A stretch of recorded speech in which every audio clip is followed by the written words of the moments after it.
ایران اس حالت تک پہنچا کیسے ہے اور ایران کی غلطیوں سے پاکستان نے کیا سیکھنا ہے؟ 1950 میں پہلا مسلمان ملک ہے ایران جس نے اسرائیل کے وجود کو تسلیم کیا۔ یہ بکنی کلچر، تصاویر پرانے ایران کی دیکھیں جو پہلوی کا دور ہے، اس میں خواتین بڑے ماڈرن لباس پہنا کرتی تھیں۔ سواق کے نام سے جو ایرانی انٹیلیجنس ایجنسی بنی، اس کو بیک کیا تھا اسرائیل نے۔ اسرائیل کی پیدائش سے ہی پہلے دن سے ایجنڈا تھا کہ مسلمانوں کے درمیان جو ہے تفریق اور فرق پیدا کرے۔ اسرائیل نے ایران کے سائنسدانوں کو قتل کیا اس دور میں، جیسے کہ محسن فخری زادہ 2020 میں ایرانی سائنٹسٹ ہے، جوہری سائنٹسٹ ہے۔ یہ پہلے نہیں مارے، یہ پہلے بھی مار رہے ہیں۔ یہ 2020 میں مارا انہوں نے۔ ان کے سائبر حملے اس وقت کیے 2010 میں، اور اس سائبر حملوں کو جو ہے سٹکس نیٹ کے نام سے کیا گیا۔ ایک وائرس ہے بالکل بھیجا گیا نٹانس پہ، وہ جو تھی نیوکلیئر سائٹ، اور یہ ان کی نیوکلیئر سائٹ پہ اٹیک ہوا۔ ایران نے شام کے اندر شیعہ ڈومیننسی کے لیے ایک ایسے حکمران کو سپورٹ کیا جو 10% کا بھی نمائندہ نہیں تھا۔ پوری دنیا کے اندر اس وقت 9 ایٹمی پاور ہے، ایک ہی اسلامی پاور ہے پاکستان، وہ مسلسل کھٹک رہی ہے۔ اچھا، اس حالیہ تناظر میں آپ لوگوں کو پڑھانا ضروری ہے۔ میرے ساتھ ARY کے بیورو چیف یاسر شیخ صاحب ہیں، اور ہم نے کہا کہ ہم بیٹھ کے ایک مربوط ریسرچ ڈسکشن کریں گے کہ ایران اس حالت تک پہنچا کیسے ہے اور ایران کی غلطیوں سے پاکستان نے کیا سیکھنا ہے۔ یاسر شیخ صاحب مجھے بتائیں کہ تاریخی پس منظر کیا ہے اور ایران اس حالت میں کیسے آیا، کیونکہ ایران کے اندر اسلامی انقلاب لانے میں اور ان کے جو سابق ماڈرن قسم کے ڈکٹیٹر تھے ان کو گرانے میں بھی ویسٹ کہیں نہ کہیں بہت زیادہ انوالو تھا۔ اب انہیں اتنے سال بعد اسلامی انقلاب سے کیا تکلیف ہو گئی؟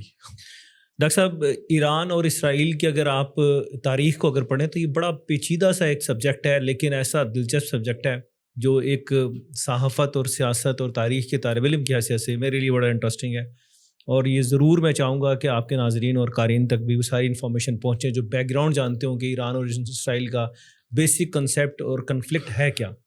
دیکھیے کہ پہلا اس کا دور ہے دوستی کا زمانہ ہے، جو ایران اور اسرائیل کی دوستی کا زمانہ، ہم اس کو اس طریقے سے ان کی دوستی بھی رہی ہے۔ ان کی دوستی رہی 1948 میں اسرائیل جو ہے معرض وجود میں آتا ہے، اور 1950 میں ایران دنیا کا پہلا مسلم اکثریتی ملک ہے جس نے باقاعدہ باضابطہ طور پہ جو ہے اسرائیل کو ایکسیپٹ کیا۔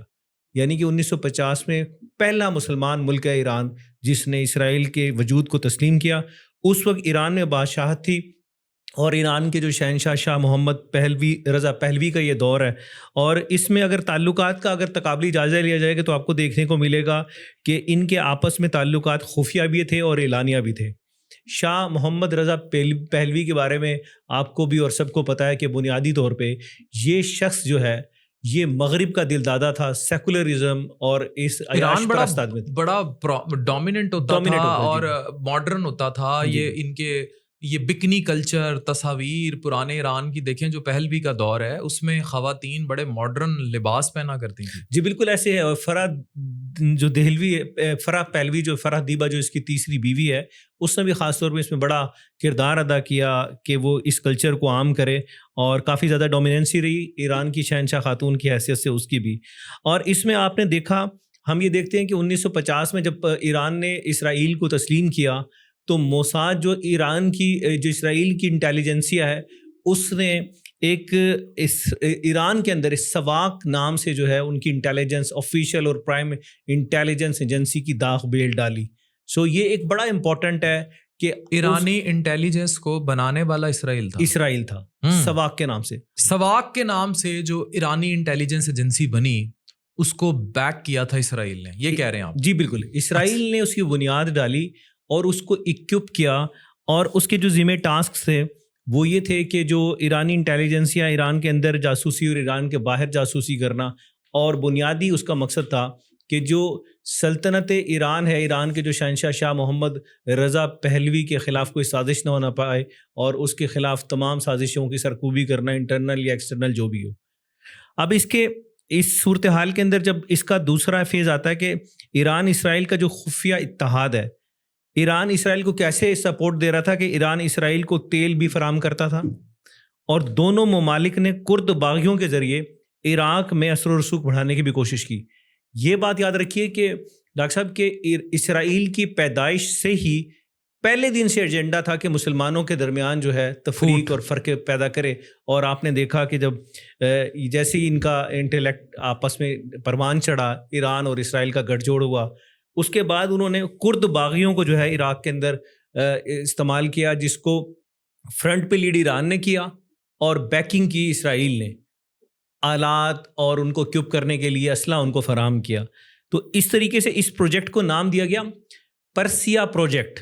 Persia project. اس پرسیا پروجیکٹ کے تحت جو ہے اسرائیل نے ایران کو اسلحہ فراہم کیا، ان کی زراعت کو ڈیولپ کیا اور ان کی انٹیلیجنس میں مدد کی. جیسے میں نے آپ کو بتایا کہ سواق کا ڈیزائن جو ہے وہ موساد نے ڈیزائن کیا تھا.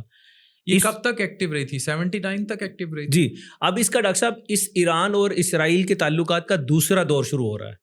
یہ دور شروع ہو رہا ہے 1979 سے، کہ جب، اور یہ رہتا ہے 1990 تک. یہ انقلاب ایران کا زمانہ ہے. 1979 انقلاب ایران کا زمانہ ہے کہ جب آیت اللہ خمینی کی قیادت میں ایران میں اسلامی انقلاب برپا ہوا. ایران کی نئی حکومت نے اسرائیل کو شیطان صغیر قرار دیا. 1979 کے اندر جب ایران پہلے دوست تھا وہ شیطان ہو گیا، وہ شیطان ہو گیا. شیطان صغیر کا لقب دیا اور اس کے وجود کو باقاعدہ طور پہ، اسرائیل کے وجود کو ایران کے جو اس وقت کے جو انقلابی لیڈر تھے خمینی صاحب، انہوں نے، امام خمینی صاحب نے باقاعدہ شیطان صغیر قرار دیا اور اس کو ناجائز اولاد قرار دیا، اس کے وجود کو ناجائز، کرۂ ارض کے اوپر ناجائز وجود قرار دیا. یہ سیکنڈ فیز ہے. پہلا فیز دوستی کا ہے 1979 کے بعد. جی، پہلوی کا دور ہے.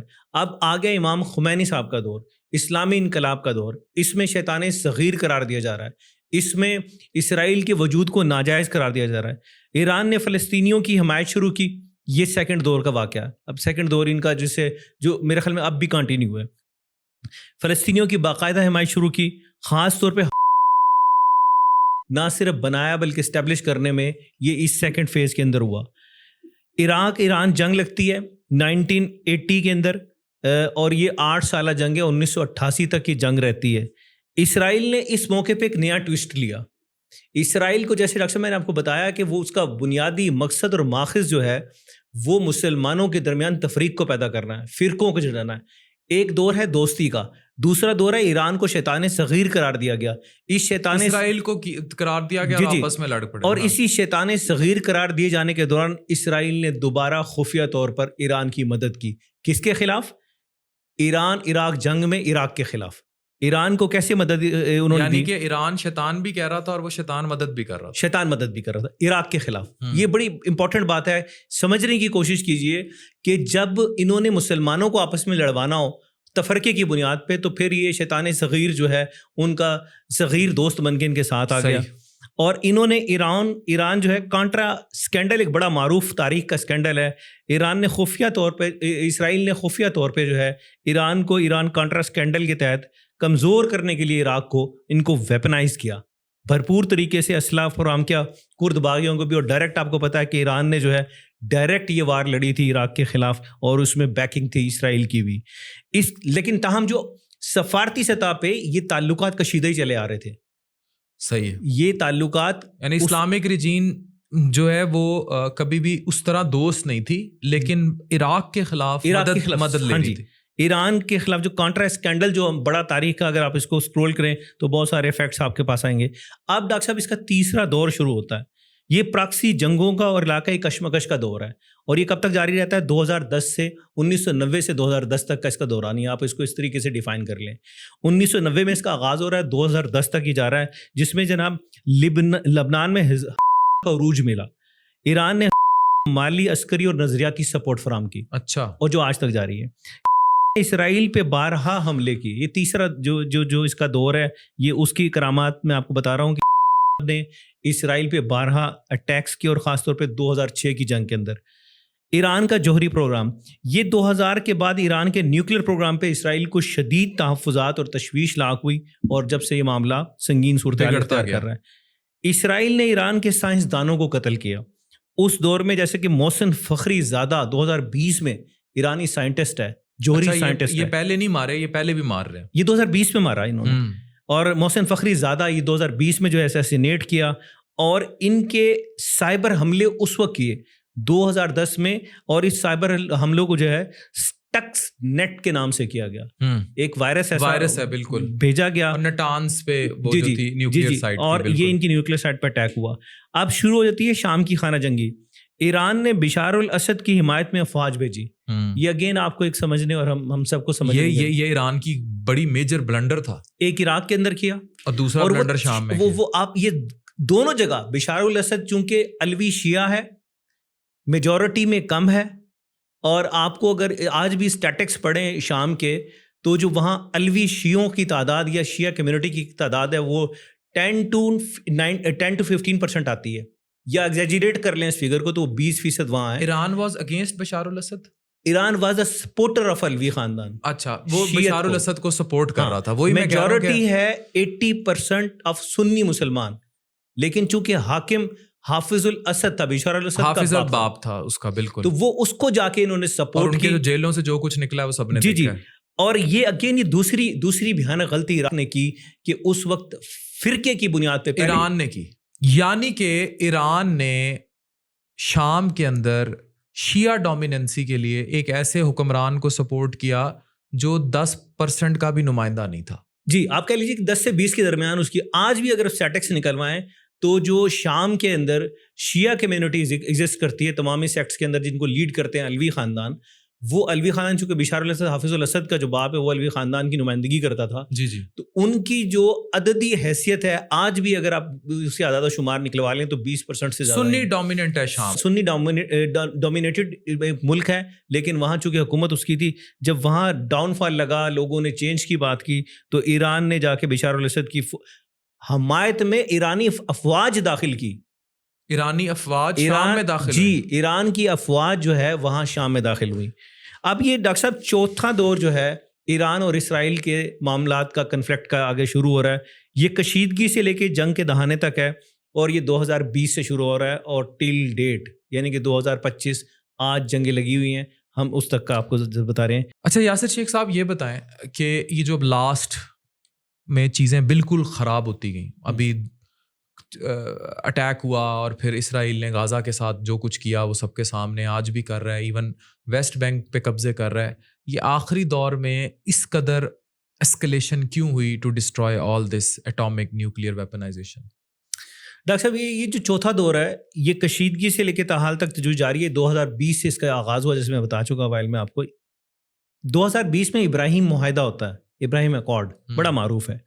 متحدہ عرب امارات, بحرین, مراکش, ان 2-3-4 ملکوں نے فوراً اسرائیل کو تسلیم کر لیا. ایران نے ان معاہدوں کو غداری قرار دیا اور رد عمل میں اپنے اتحادیوں یعنی کہ عراق, یمن اور لبنان کو اسرائیل کے خلاف مزید فعال کیا. اب فلسطین میں جنگوں کا آغاز ہوتا ہے 2021 اور 22 میں, بالخصوص اکتوبر 2023 آپ کو یاد ہوگا, حماس اور اسرائیل کی جنگ میں ایران نے حماس کی بھرپور حمایت کی. ایون کہ کہا یہ جاتا ہے کہ حماس کے جو وہ پیرا ٹروپرز جو داخل ہوئے وہ باقاعدہ ٹرینڈ کیے گئے اور ان کو اکوپ کیا گیا, ایران نے ٹرینڈ کیا. تو یہ, اور اس کے بعد اسرائیل کا الزام ہے کہ حوثی باغی سب ایران کی پراکسیز ہیں. یہ اسرائیل کا نیریٹو ہے کہ جتنے بھی ہیں اور حوثی باغی یہ ایران کی پراکسیز ہیں. آگے چل کے یہ جو 5واں مرحلہ جو ہے اور حالیہ مرحلہ براہ راست جنگ کی طرف پیش قدمی کا ہے, 2024 سے اس کا آغاز ہوتا ہے اور جو اب تک کنٹینیو ہے 2025 یعنی کہ اب جنگ کے جو معاملات چل رہے ہیں. 10 اپریل 2024 کو ایران پر اسرائیل کا حملہ ہوتا ہے. شام میں اسرائیل ایرانی سفارت خانے پہ اسرائیل کے حملے میں اعلیٰ ایرانی جنرل ہلاک ہو جاتے ہیں. ایران نے اسرائیل پر براہ راست میزائل اور ڈرون حملے کیے, اور یہ تاریخ میں پہلی بار دیکھا کہ ایران نے اسرائیل پہ ڈائریکٹ اٹیک کیا. ایران اسرائیل حالیہ جنگ جو کہ جون 2025 میں اس کا آغاز ہوا, 13 جون 2025 کو جو جاری تازہ ترین تنازع جنگ ہے, ایران اور اسرائیل نے براہ راست ایک دوسرے پہ فضائی اور میزائل حملے کی اور جاری ہیں. دونوں طرف سے فوجیوں کی اور سویلینز کی ہلاکتیں ہیں. امریکہ, سعودی عرب, ترکی اور پاکستان سمیت مختلف ممالک کی طرف سے بیانات اور پالیسی پہ رد عمل آ رہا ہے, لیکن یہ جنگ کیا روپ اختیار کرے گی یہ آنے والا وقت طے کرے گا. چلیے میں آخری کوشچن کرتا ہوں, پاکستان کے لیے کیا سبق ہے ایران کی غلطیوں سے؟ ڈاکٹر صاحب دیکھیے پاکستان کو یہ پورا ایک لیسن ہے، لرن کرنا چاہیے پاکستان کو بھی، پاکستانیوں کو بھی، اور تمام جو اسلامی ممالک ہیں. اسرائیل کے وجود کی بنیاد کو آپ نے ٹارگیٹ پہ رکھنا ہے، یعنی کہ اپنی پہچان اور اپنی شناختوں میں رکھنا ہے کہ اسرائیل کے وجود سے ہی، بنیاد سے ہی مسلمانوں کو آپس میں لڑانا، انہیں کمزور کرنا، پھر ان کو مارنا اور ان پہ قبضہ، یہ بنیادی طور پہ پروجیکٹ ہے، امریکہ ڈومیننٹڈ پروجیکٹ ہے. امریکہ نے اپنے اس ناجائز اولاد اسرائیل کو اتنا بیک کیا، اور اس میں تمام ہی یورپی کنٹریز آ کے ان کو بیک کرتے ہیں، ویپنائز کر رہے ہیں ان کو. ورنہ آپ اگر عددی اعتبار سے اس کا جائزہ لیں، آپ کو پتہ لگے گا کہ ایران کی آبادی 9 کروڑ ہے، جبکہ اسرائیل کی آبادی صرف تہران سے 90 بھی کم لاکھ ہے. یعنی کہ تہران میں 1 کروڑ لوگ رہتے ہیں، تہران سے بھی کم آبادی جو ہے وہ پوری اسرائیل کی ہے. اس کو اتنا اکوپ کرنا، اس کو ایٹامک پاور بنا دینا، اس کے پاس اس وقت بھی 9 سے 11 کے درمیان نیوکلیر وار ہیڈز کی موجودگی ہونا، اور دوسری جانب آپ ایران کو جو جس کا بار بار یہ تقاضا اور مطالبہ ہے کہ اس کا جوہری پروگرام خالصتاً خطے میں اپنی سیفٹی کے لیے، لیکن اس کو کرنے نہیں دینا. آپ نے یہ دیکھنا ہے کہ پاکستان کو اللہ تعالیٰ نے جن حالات میں سپر پاور بنایا، یہ خالصتاً کرم خداوندی ہے، اس کے علاوہ کچھ نہیں ہے. ورنہ جو حالات پاکستان کے لیے روا رکھے گئے، آپ کی معیشت کو کبھی سٹیبل ہونے نہیں دیا گیا. پاکستان کے اندر کبھی پولیٹیکل انسٹیبلٹی کو ہمیشہ پرووک کیا گیا، کبھی آپ کو نارمل حالات میں رہنے نہیں دیا گیا. پاکستان کو ہمیشہ سال کے اندر بے شمار چیلنجز کے سامنے رہے، لیکن اس کے باوجود یہ صرف اللہ تبارک و تعالیٰ کا کرم ہے، اور یہ محمد رسول اللہ کی وہ نوید ہے کہ وہ جو کہ یہاں سے ٹھنڈی ہوا کا جھونکا جاتا ہے، اور اسلام نے پھر ظاہری بات ہے کہ یہاں سے طاقت اور توانائی پکڑنی ہے. سو پاکستان نامساعد حالات کے باوجود بھی جو ہے ایٹمی پاور بن گیا. اب ان کو پورے یورپ کو، پوری دنیا کے اندر اس وقت 9 ایٹمی پاور ہیں، ایک ہی اسلامی پاور ہے پاکستان، وہ مسلسل کھٹک رہی ہے. 8 یہاں آپ کو سمجھنا ہوگا، ایز اے طالب علم کی حیثیت سے مجھے اور آپ کو سمجھنا ہوگا کہ ان 8 ایٹامک پاور جو کہ سب غیر اسلامی قوتیں ہیں، سب کی سب یہود اور ہنود ہیں، ان کے اوپر کبھی کسی دنیا کو اعتراض نہیں اٹھتا. اگر اٹھے گا اعتراض تو پاکستان سے اٹھے گا اعتراض تو ایران کی جو ہے جوہری توانائی کے حصول سے اٹھے گا. سو اس فکر کو سمجھنا ہے. اور پاکستان، جو آپ کا سوال ہے، ہمیں آپس میں انتشارات سے بچنا ہے. ایران نے وہ میسو تاریخی غلطیاں دہرائی ہیں، اس نے کبھی عراق کو ڈسٹرب کیا، کبھی شام کو ڈسٹرب کیا، کبھی جا کے یہاں اور باقی معاملات میں ڈسٹربنس پیدا کری صرف فقہ کی بنیاد کے اوپر.